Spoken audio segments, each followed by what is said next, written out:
As you've probably already figured out, you're about to become experts in writing argumentative texts. But in order to become experts, you need to know how to construct an argumentative text. And that is what you will get to learn now. So, what elements are needed in this type of text? Well, first of all, you need a thesis. And a thesis is basically your opinion, what you think about something, and that you want to convince the rest of us about.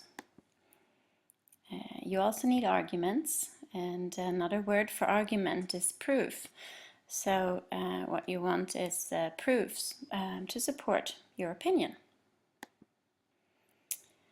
You also need a counter-argument, and a counter-argument is always to be refuted or dismissed, but it will make you come off as more believable.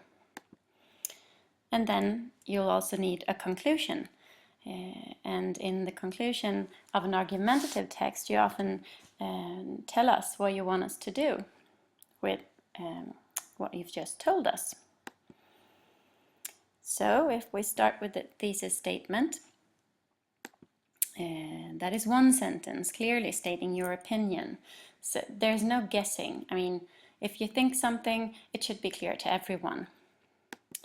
And the thesis statement is to be presented very early on in the text, in the introduction, so just spit it out as soon as possible.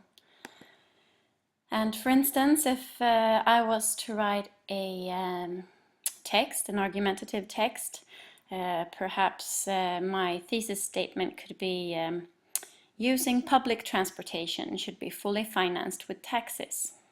Okay, so that is my opinion. This would be my thesis. And the arguments that we're using, they're proofs supporting the thesis, supporting your opinion. And a good tip here is don't give away your best argument straight away. You're going to get to write a text about 1 page, and a good number of argument in a text of that length is 3. And then a good order for your arguments would be your second best argument comes first, and then, boom, your best argument. And then you will end your argumentation with your third argument. And also, don't hesitate. I mean, this is basically, it's black and white. When you're arguing for something, you shouldn't be on the one hand, on the other hand, because you want to convince us. So don't hesitate. Be very clear and keep your line of thoughts. And if I was to give some arguments to my thesis statement, you know, the one where I wanted public transportation to be fully financed with taxes, these could be 3 arguments. The first one, it would be better for the environment if more people used public transportations, obviously. Less people driving cars would mean less heavy traffic at rush hour. And you should be able to go visit friends even if you don't have a lot of money. So these could be my 3 arguments supporting my opinion that it should be free to go on buses and subways and so on.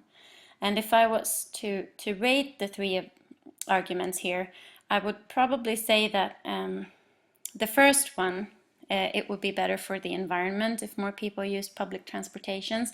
I would say that that is probably the strongest argument of these 3. So I would use that as my second argument in the text. The counter-argument then. Why do we need a counter-argument? Well, first of all, it's good to think about what would someone who has the opposite opinion use as an argument. I mean, it's good to think it through. And when you've done that, you can come up with a counter-argument. And this After you've stated it, it is to be refuted. I mean, you should dismiss it and say, well, this is, you can think this, but my way of thinking is much better, basically. But what it does is that it will make you more convincing, because if it's something that people don't like, is when someone tells us just straight away, this is how things should be done, this is how we do it, and don't open up for other opinions. But by using a counter argument, you sort of open up for other opinions, but you still claim that your way of seeing things is the best way. And what could be a counter argument for having free public transportation? Well, it will cost a lot of tax money that could be better used elsewhere. This is probably an argument that someone could use who had the opposite opinion of the one that I stated earlier on in this presentation.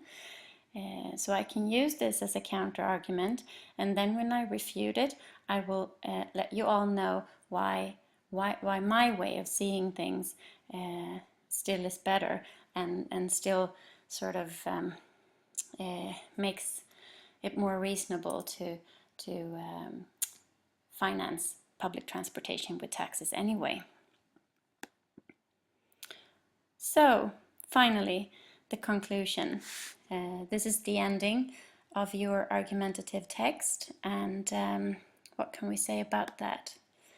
Well, so to sum this up, that is like a very good way to start your conclusion, because it would lead your reader towards the end. You will know that the text is about to end. But what does the conclusion do in this case? Well, it's often an appeal or an invitation to do something. You're appealing to your audience or to your reader, or inviting them to do something, which it basically would be supporting your cause, so to speak. So how could I conclude my argumentative text? Well, so for the sake of the environment, I hope that you will all join me in my efforts to make public transportations free for everyone and fully financed by taxes. Okay, so this is the end of this short presentation, and I do hope that you have a pretty good view of what an argumentative text is. I know that you've all written them in your Swedish lessons last year, so this is sort of just a repetition. And if you go back then to your English plans that you can find on Schoolsoft, you can find links to texts that I want you to look at, and I want you to sort out the things that we just talked about, which would be thesis, arguments, counter-arguments, and conclusion. I want you to identify these elements and find them in just sentences in these texts, and you can just share a document with me, and well, I will see that you've understood what you're about to do. And if you do get extra time at the end of this lesson, you can start thinking about a topic that you can write an argumentative text about, because when I see you on Monday, we will start working with the argumentative texts. That'll be good fun.